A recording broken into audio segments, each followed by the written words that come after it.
का पोर्शन चल रहा था और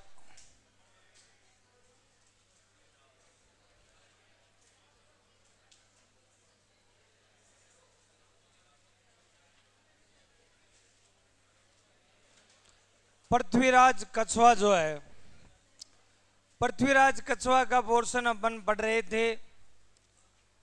कल आपको जैसे पृथ्वीराज कछवा में बताया था कि सांगा का ये समकालीन था और खानवा के युद्ध में इसने सांगा की तरफ से भाग लिया था। खानवा के युद्ध में सांगा की तरफ से इसने भाग लिया था और युद्ध में जख्मी होने के कारण ही पृथ्वीराज कछवा की मृत्यु हो गई थी। पृथ्वीराज कछवा जो है, पृथ्वीराज कछवा इनके विवाह की अपन बात कर रहे थे कि पृथ्वीराज कछवा का विवाह बीकानेर के शासक लोणकरण सिंह की पुत्री बालाबाई के साथ हुआ था। बालाबाई कृष्णदास पयाहरी की शिष्या थी और कृष्णदास पयाहरी इन पर बात कर रहे थे अपन कि कृष्णदास जी ने गलता तीर्थ जयपुर में रामानंदी संप्रदाय की पीठ है वो स्थापित की थी, जो संपूर्ण उत्तर भारत की मुख्य पीठ होने के कारण कहलाती है उत्तर तोताद्री। उत्तर भारत की मुख्य पीठ होने के कारण इसे उत्तर तोताद्री के नाम से संबोधित किया जाता है।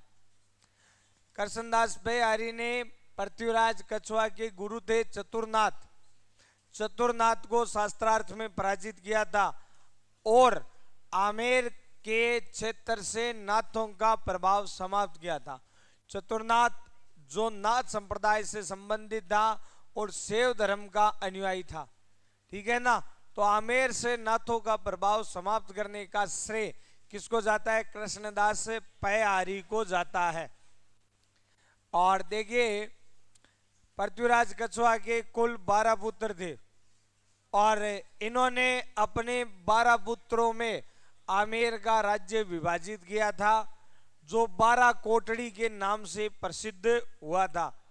यहाँ पर प्रश्न आता है कि किस शासक के समय में आमेर को 12 कोटड़ी के नाम से संबोधित किया जाता था?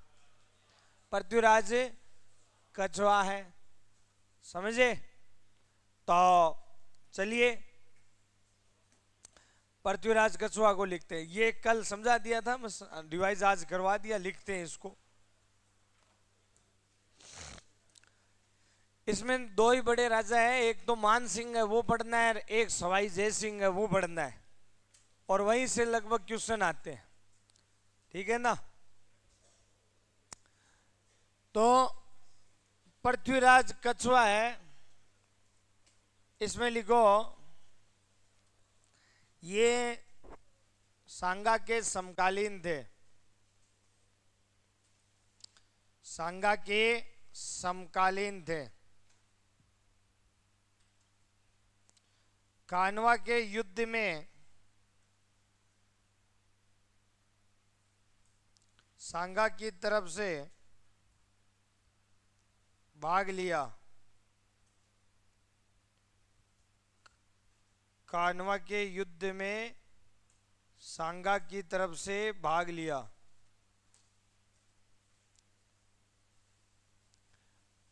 कोमा युद्ध में जख्मी होने के कारण ही मृत्यु हुई,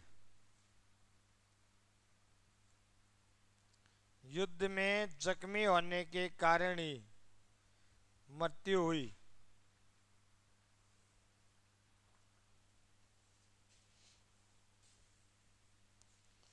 लिख लिया। अब नीचे लिखो बीकानेर के शासक लोणकरण सिंह की पुत्री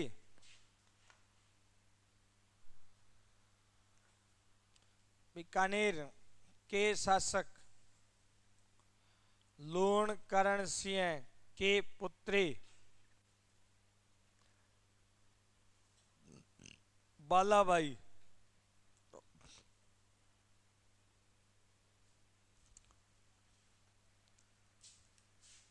बालाबाई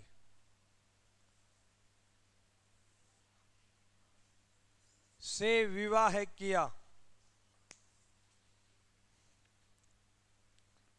बालाबाई से विवाह किया।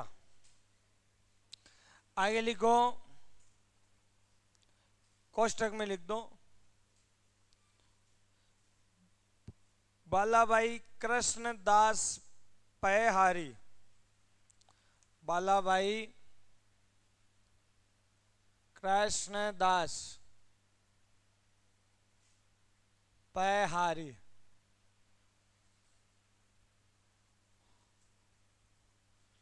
की शिष्या थी। बालाबाई कृष्णदास पयहारी की शिष्या थी। आगे लिखो, कृष्णदास पयहारी ने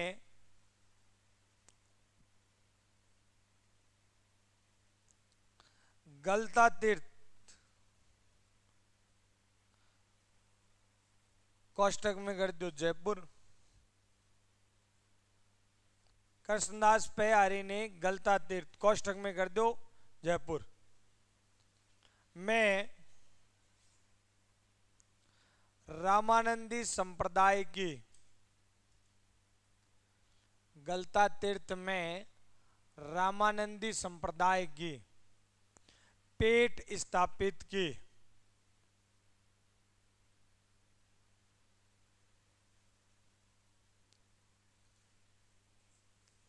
जो उत्तर भारत की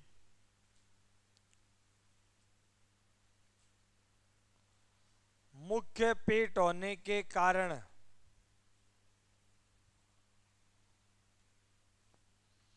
उत्तर तोताद्री, उत्तर भारत की मुख्य पीठ होने के कारण उत्तर तोताद्री कहलाती है।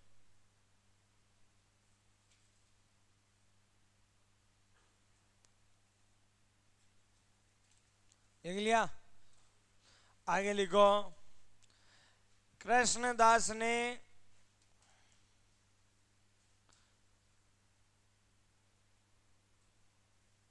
पृथ्वीराज के गुरु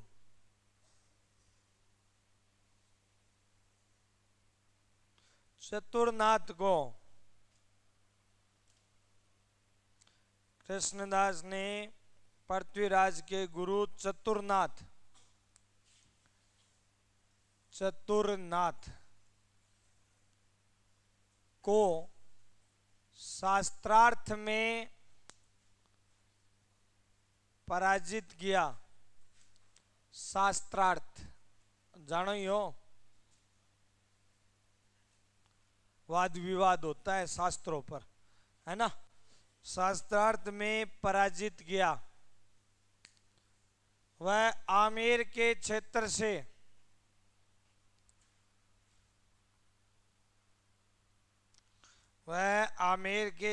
से नाथों का प्रभाव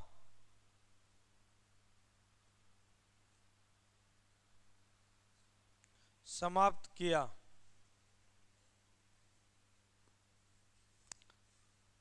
नीचे लिखो, कृष्णदास व बालाबाई के प्रभाव में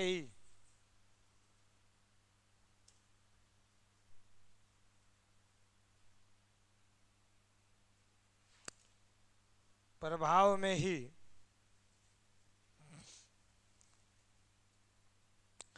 पृथ्वीराज शैव से वैष्णव बने।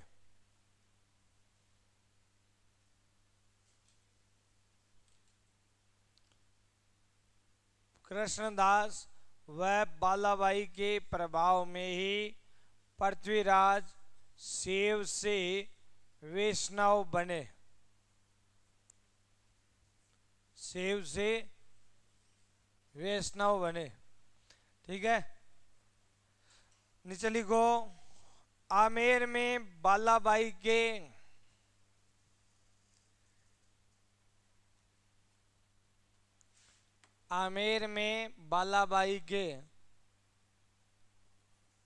महल का निर्माण करवाया, जिसे जिसे बालाबाई की साड़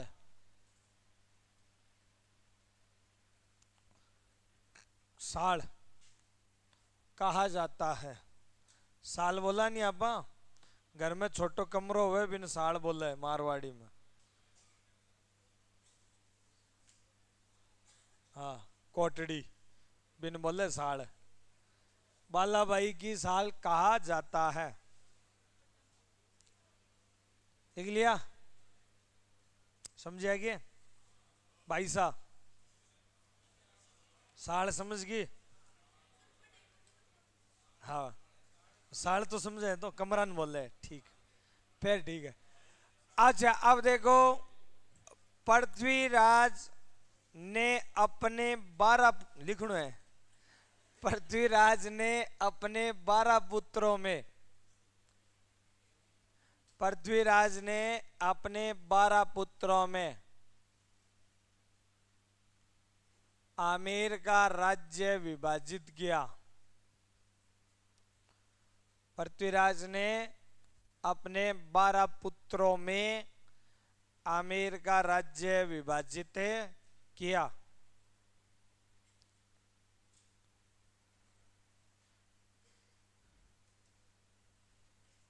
जिसे 12 कोटड़ी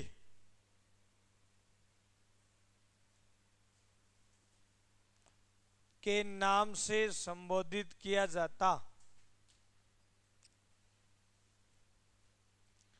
जिसे 12 कोटड़ी के नाम से संबोधित किया जाता। ठीक है, देखो, पृथ्वीराज कछवा है। पृथ्वीराज कछवा की मृत्यु हो गई थी खानवा के बाद, क्योंकि खानवा के युद्ध में ये हो गए थे जख्मी, और खानवा के युद्ध में जख्मी होने के कारण ही पृथ्वीराज कछवा की क्या हो जाती है, मृत्यु हो जाती है। पृथ्वीराज कछवा की मृत्यु के बाद आमेर का शासक बना था इसका बेटा पूर्णमल। अब इसने आमेर का राज्य 12 बेटों में इसीलिए विभाजित किया था कि भाई लड़ाई न हो आपस में, 12 रह गया तो आपस में सिर फोड़ेला, इससे अच्छा है डिवाइड कर दे। अब बट जो आमेर है ना, आमेर का जो राजा है वो पूर्णमल बना। अब पूर्णमल है, इसी पूर्णमल का एक भाई था जिसका नाम था भीमदेव, या भीम सिंह कह दो, ठीक है। पूर्णमल का भाई था। पूर्णमल किसका? पृथ्वीराज का पुत्र। और भीमदेव ने पूर्णमल को गद्दी से हटा दिया, इसको पदच्युत कर दिया और खुद राजा बन गया। ठीक है ना।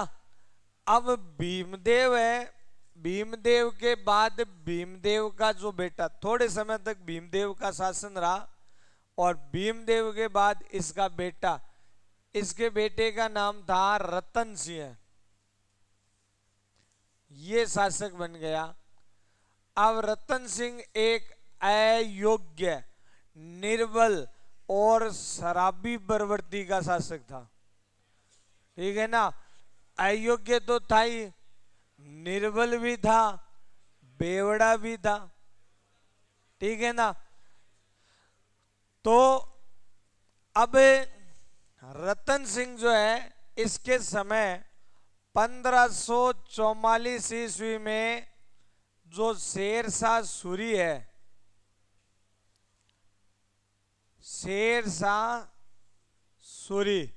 शेरशाह सूरी ने आक्रमण किया, और रतन सिंह ने भैया क्या किया, शेरशाह सूरी की अधीनता स्वीकार कर ली। ठीक है ना। रतन सिंह ने शेरशाह सूरी की अधीनता स्वीकार कर ली। आमेर का, कछवा वंश का वह पहला शासक जिसने किसी मुस्लिम की या अफगान की अधीनता स्वीकार की, रतन सिंह है।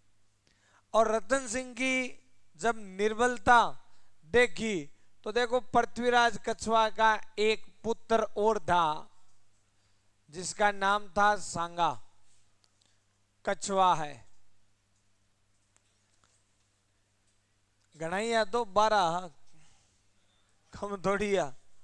हाँ, तो सांगा कछवा जो है, इस सांगा कछवा ने रतन सिंह की निर्बलता का फायदा उठाते हुए रतन सिंह के समय में इसने, सांगा ने, जो मोजिमाबाद का क्षेत्र है,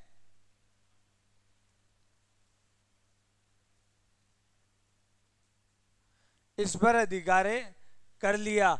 और यहां इसी सांगा कछवा ने सांगानेर की स्थापना की। किसकी स्थापना की?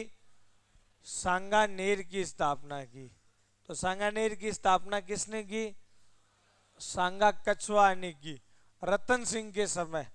ठीक है ना, सांगानेर को जीता था इसने, इसकी निर्बलता को देखते हुए।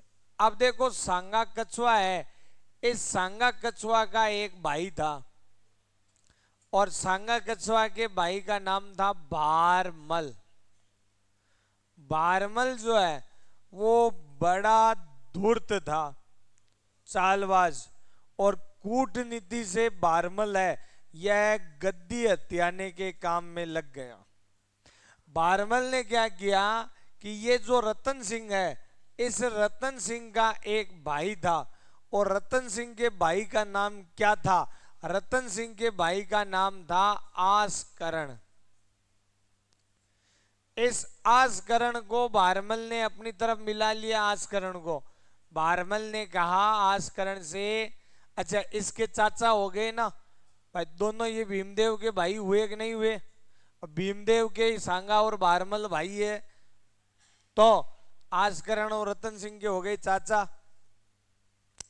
बेटा आसकरण, तेरा भाई तो अयोग्य है, निर्बल है, शराबी प्रवृत्ति का है, राजा बनने लायक ही नहीं है, उसमें तो राजा के एक गुण नहीं है। तो चाचा जी बेटा तू राजा बनने लायक है, तू योग्य है, तेरे में बेटा राज्य करने के सारे गुण है। तो बोले चाचा जी राजा तो भाई है। बोले सल्टा दे, हाँ बोले भाई ने कर दे पूरो, और तू बेटा राजा बन। बोले ठीक है चाचा जी, ओके डन।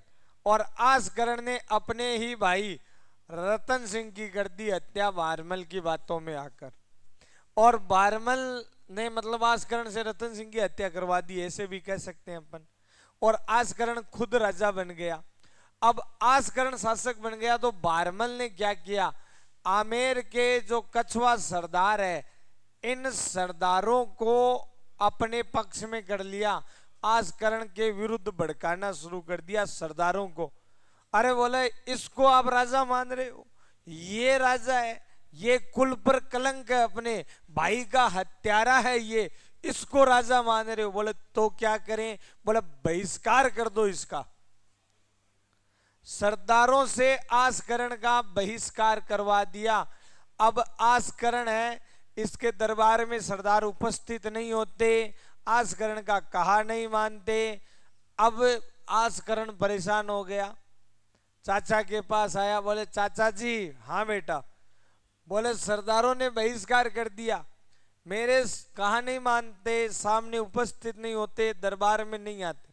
बोले बेटा मैंने बात की है, मुझसे भी बोल रहे थे, वो तेरे को भाई का हत्यारा बताते हैं, इस कारण तेरे को पापी बताते हैं वो। बेटा एक काम कर, हाँ चाचा जी, तीर्थों पर चला जा,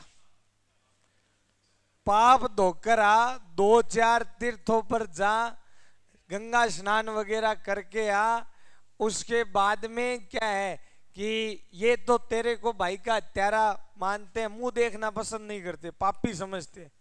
तू एक बार दान पुण्य करके आजा, तीर्थों पर जाके आजा, उसके बाद ये सरदार जो है ना वो फिर तेरे समक्ष उपस्थित हो जाएंगे, तेरा काम। और ये काम अच्छा बताया चाचा जी, भाई की हत्या का पश्चाताप भी मेरे को करना है ना, तो चलते। आस्करण तीर्थों पर चला गया। बोलो ठीक है चाचा जी, पीछे से बेटा टेंशन मत करना, तू आराम से आना तीर्थ करके रहे, मैं संभाल लूंगा, तो डोंट वरी, चिंता मत करो।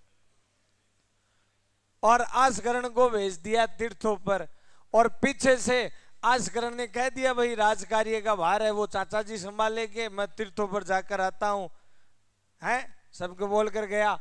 बारमल ने राज कार्य का भार संभाला ही था, सरदारों को अपने पक्ष में कर रखा था।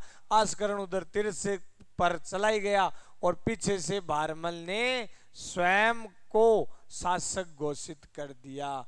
और इस प्रकार से बड़ी कूटनीति पूर्वक बारमल है वह आमेर का शासक बन गया। समझा? तो ऐसे बारमल है वो आमेर का राजा बना 1547 में। ठीक है, आने जाने बात इसके भी नहीं थी, और भी वृद्धावस्था रामायण, मतलब बूढ़ापा में शासक बने लगभग 50 साल की उम्र में,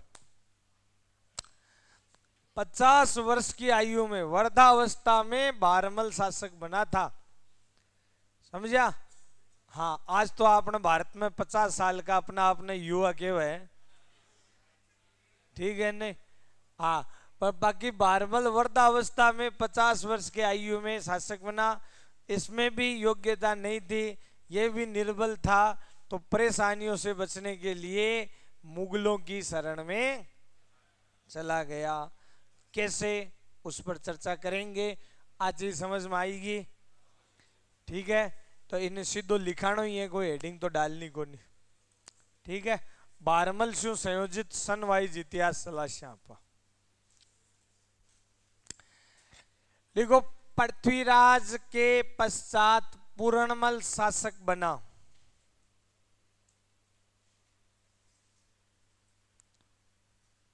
पृथ्वीराज के पश्चात पूर्णमल शासक बना।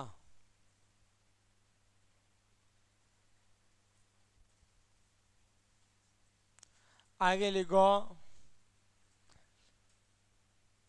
पूर्णमल को पदच्युत कर भीमदेव, पदच्युत कर गद्दी से हटाकर भीमदेव शासक बना। पूर्णमल को हटाकर भीमदेव शासक बना। ठीक है, आगे लिखो, भीमदेव के पश्चात रतन सिंह है। भीमदेव के पश्चात रतन सिंह है, कोष्टक में कर लो पुत्र,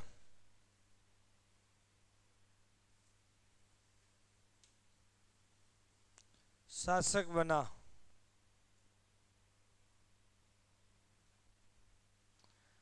जो अयोग्य व निर्बल शासक था।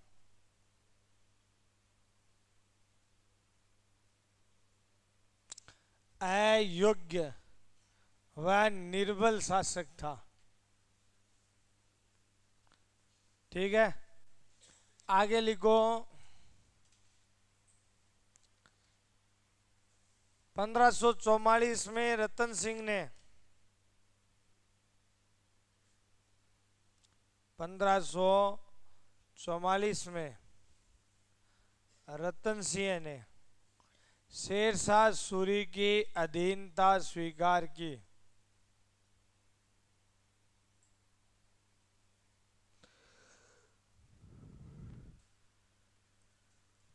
शेरशाह सूरी की अधीनता स्वीकार की।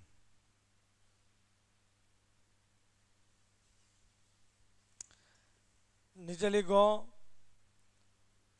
इसी के समय सांगा कछवा है ने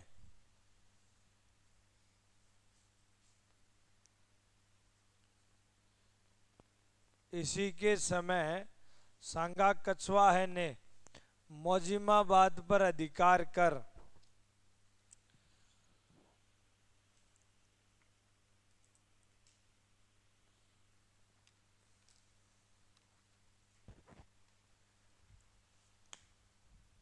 अधिकार कर सांगानेर के स्थापना के सांगानेर की स्थापना की।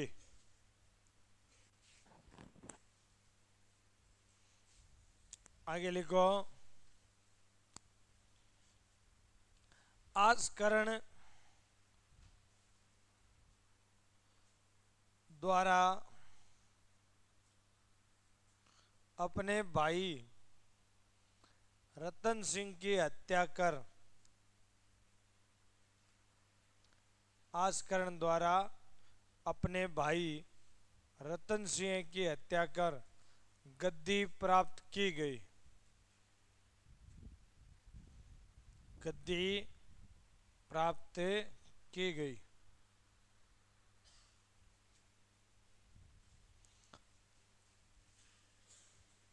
अब आगे लिखो, बारमल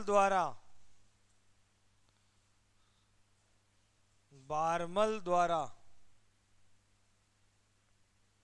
आस्करण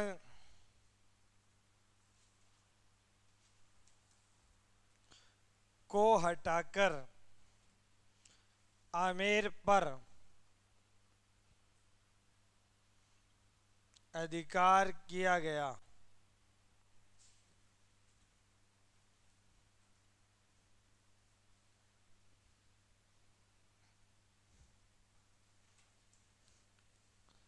ठीक है, बस।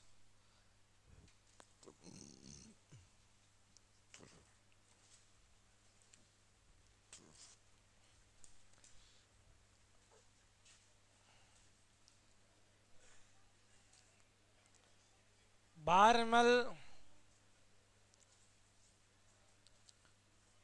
इसको बिहारी मल भी कहा जाता है। बारमल कछवा या बिहारी मल कछवा, इनका समय 1547 से 1573 ईस्वी तक का है और 1547 से लेकर के 1947 तक का जो इतिहास है वह अपन पूरा सन वाइज पढ़ेंगे।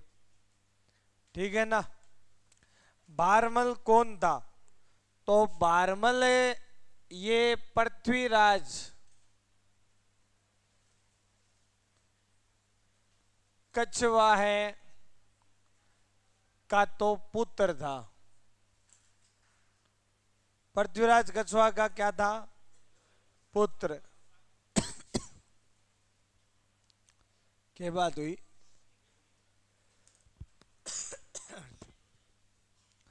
और सांगा कछवा का था भाई। सांगा, पूरणमल, भीमदेव इनका भाई हो गया ना। अब बारमल जो है इसने आस्करण इसका था चाचा और बारमल ने आस्करण है इसको गद्दी से हटाकर पदच्युत कर स्वयं ये शासक बना, गद्दी प्राप्त की थी लंबे षड्यंत्र के माध्यम से जो अपन पढ़ चुके हैं। ठीक है ना। लंबो षड्यंत्र करो। वृद्धावस्था में लगभग 50 वर्ष की आयु में ये शासक बना और जब बारमल शासक बना उस समय बारमल के सामने जो समस्याएं आई, 3 समस्याएं थी। एक तो बारमल के सामने समस्या हुई आस्करण की। ओ तीर्थों आयो, तीर्थ जार मतलब ले अब पाप वगैरह सारा कंप्लीट हो गया, अब शासक बनश्या, राजा बनश्या। आगे आयोजना देखियो, बोले चाचा जी गद्दी पर बैठे हैं। हाँ बोले चाचा तन कौन छोड़ू, बहुत माड़ी गिरी तू मेरे सागे। हाँ और ये आस्करण चला गया नागौर। कहा चला गया? नागौर चला गया। और नागौर का जो सेनापति था उस समय प्रशासक था मजनू खां। कौन है? मजनू खां। हाँ मजनू भाई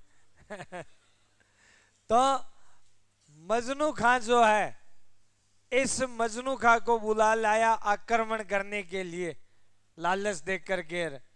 मजनू खां आया, परंतु बारमल ने क्या है कि मजनू खां है ना, इसको धन का लालच देख करके अपनी तरफ मिला लिया और मजनू खां को धन दे करके और इसे भेज दिया। और बाद में इसने जो मुगलों से मुलाकात की थी ना, पहली मुलाकात मजनू खां के माध्यम से ही की थी, पहली मुलाकात। हाँ, अकबर के साथ। ठीक है नहीं? इन्हीं कोई पुरानी बात तो याद आई है, पहली मुलाकात को क्यों से ना को गाँव ताजा हुए है। हाँ जरा दो तो अब देखो आस्करण है ना, आस्करण, इसके साथ फिर बारमल ने समझौता कर लिया और बारमल ने आस्करण को नरवर की जागीर दे दी। बोले यार तू नाराज मत तू बेटा, तू मेरे बेटो है, लाडे सर है।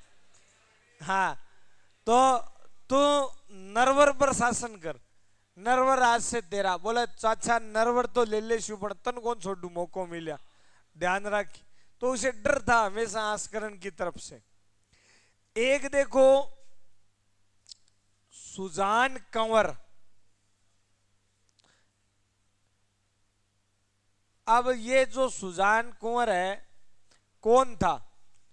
पूरणमल का बेटा था। कौन था? पूरणमल कौन था? पृथ्वीराज कछवा का बड़ा ही बड़ा बेटा था जो आमेर का शासक बना। अब इसने सुजान कंवर जो है, इसने आमेर पर अपना अधिकार जताया। बोले देखो मेरे दादाजी ने मतलब पृथ्वीराज ने आमेर का राज्य मेरे पिता मतलब पूरणमल को दिया था। इन मेरे चाचाओं ने मिलकर पिता से राज्य छीन लिया। ठीक है ना? आज अगर मेरे पिता होते तो आमेर पर मेरा शासन, मैं उत्तराधिकारी होता और पिता की अनुपस्थिति में राज्य पर वास्तव में मेरा ही अधिकार है। वास्तविक अधिकारी राज्य का मैं हूं, तो आमेर का राज्य मेरा है। इसने विद्रोह कर रखा था और बारमल के विरुद्ध तैयारियां कर रहा था। तीसरा डर था इसे मीणाओं का।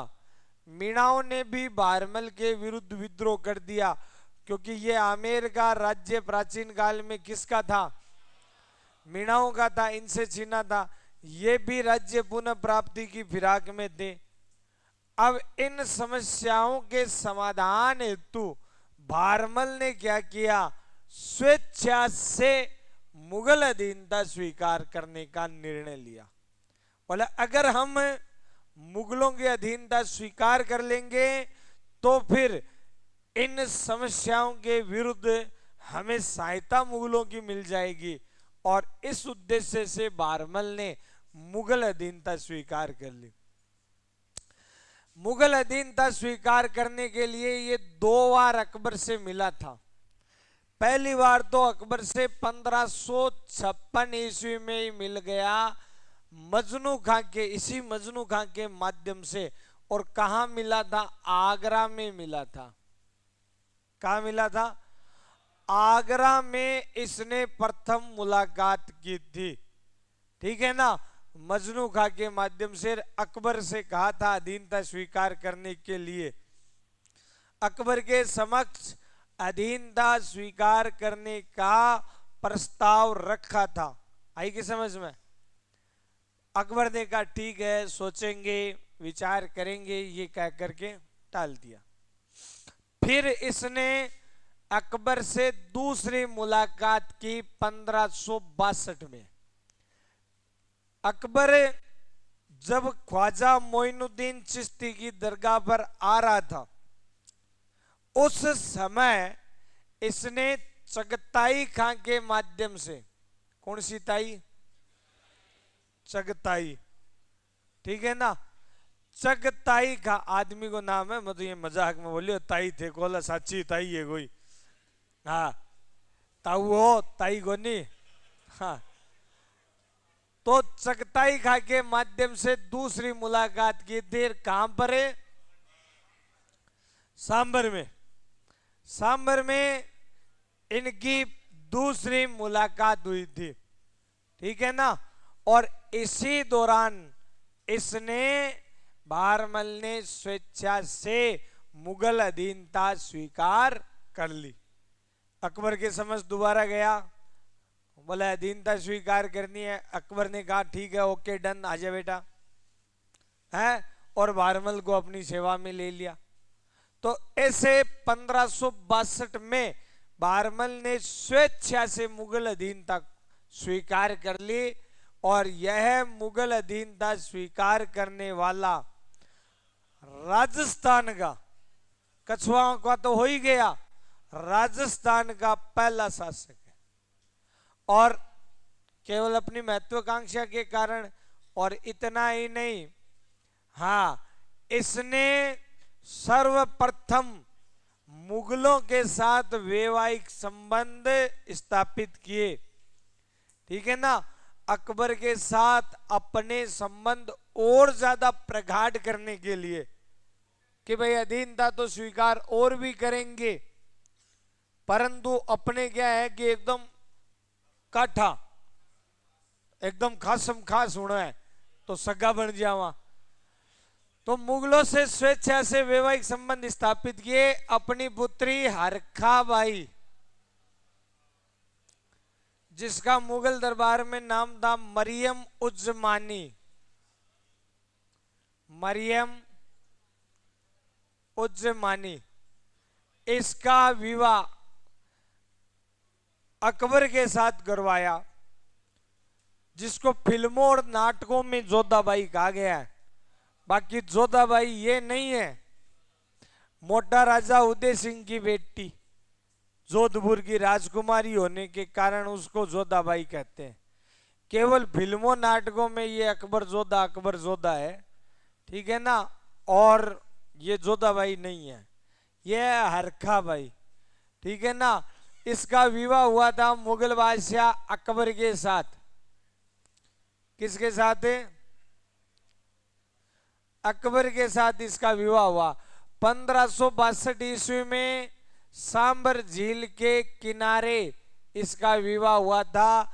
और ये एकमात्र मुगल राजपूत विवाह, पहला तो है ही, प्रथम मुगल राजपूत विवाह तो है ही, एकमात्र ऐसा मुगल राजपूत विवाह है जो पूर्णतः हिंदू रीति रिवाज से संपन्न हुआ था। समझा गया? मतलब अकबर ने फेरे लिए थे, निकाह कबूल नहीं किया। बादला रमाई सारा में कबूल हुई, ठीक है नी। इसमें फेरा लिया तो पूर्णतः हिंदू रीति रिवाज से ये संपन्न हुआ था। समझ गया कि? और प्रथम मुगल राजपूत विवाह है ही। और इसी विवाह से पैदा हुआ था शहजादा सलीम।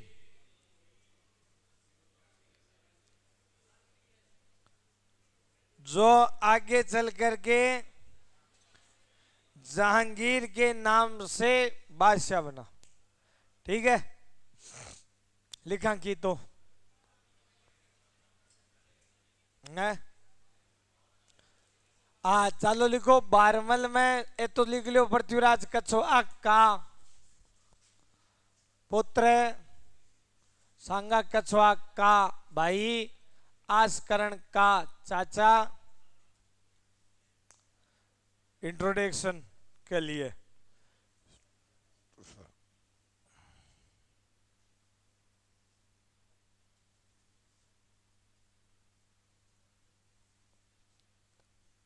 क्या हो लिखा है कि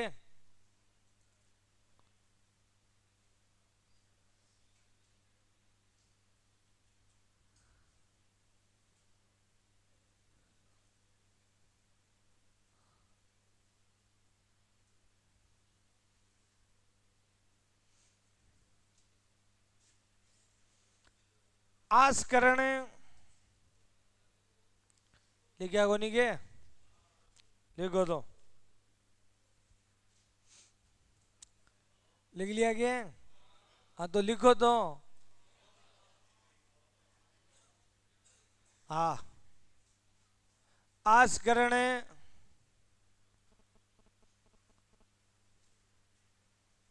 मजनू खां को आमेर पर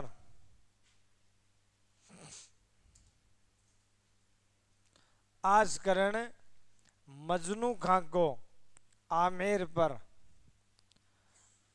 आक्रमण हेतु लाया,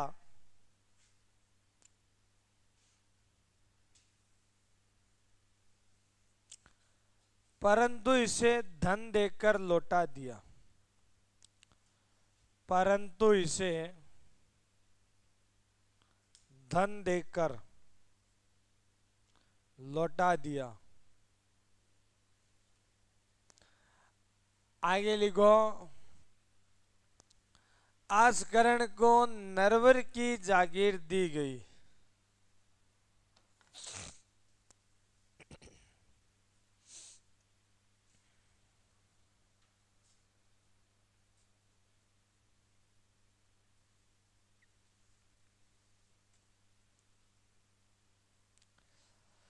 आगे लिखो,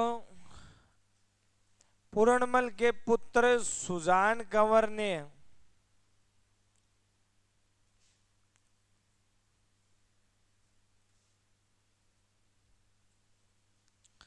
राज्य पर अपना अधिकार जताया।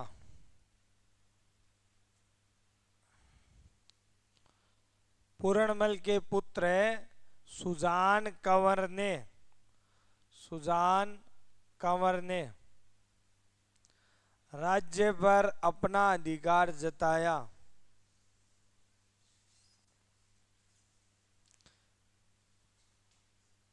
वह विद्रोह किया।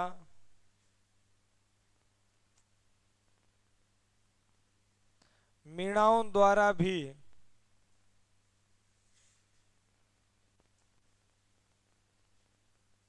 विद्रोह किया गया।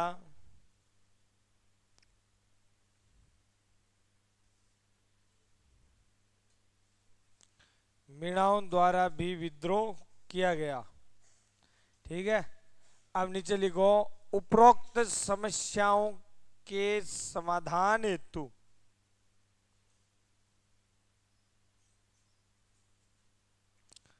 उपरोक्त समस्याओं के समाधान हेतु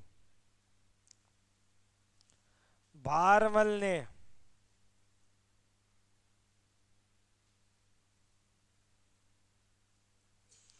स्वेच्छा से मुगल अधीनता स्वीकार की।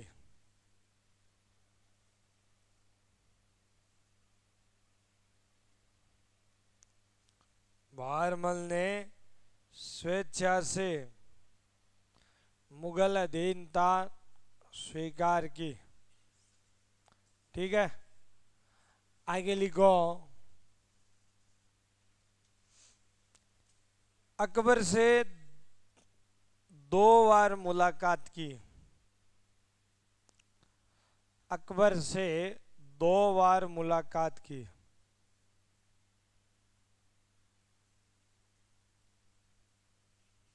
प्रथम बार बराबर 1556 मजनू खां के माध्यम से आगरा में।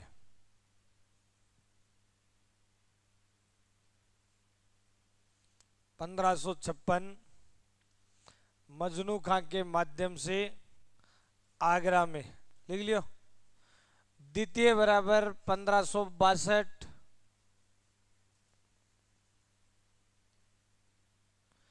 चगताई खां के माध्यम से सांबर में। चगताई खां के माध्यम से सांबर में।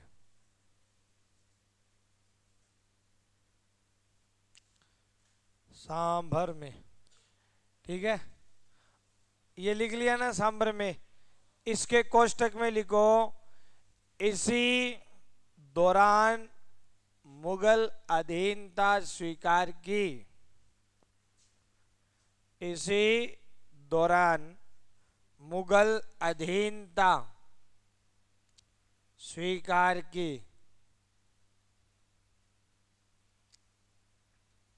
नीचे लिखो मुगल अधीनता स्वीकार करने वाला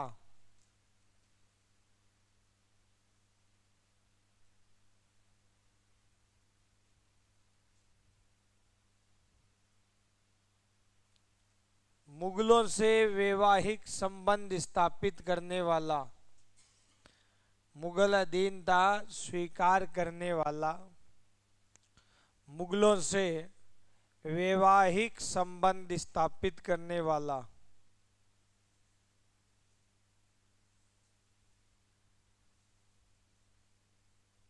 राजस्थान का प्रथम शासक।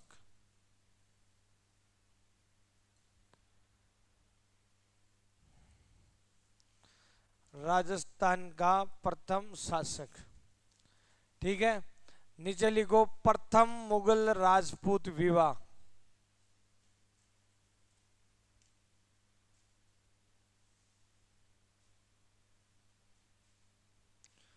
बराबर हरखाबाई कोष्टक में कर दो मरियम उज़्ज़मानी। मरियम उज़्ज़मानी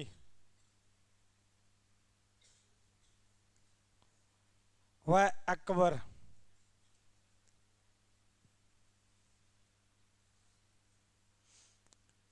पंद्रह सौ बासठ ईस्वी में, हाँ इसके आगे ही लिखना है, इसके आगे ही हाँ कोमा लगाकर 1562 ईस्वी में सांबर झील के किनारे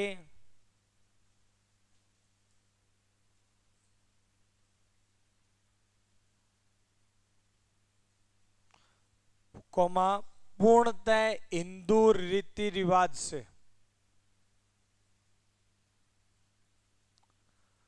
पूर्णतः हिंदू रीति रिवाज से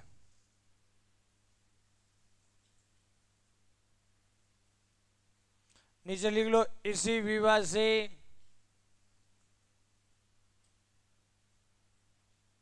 शहजादा सलीम कोष्टक में कर दियो जहांगीर पैदा हुआ।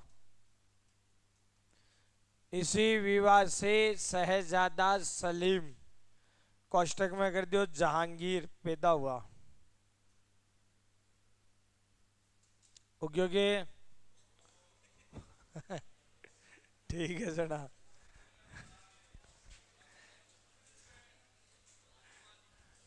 हाँ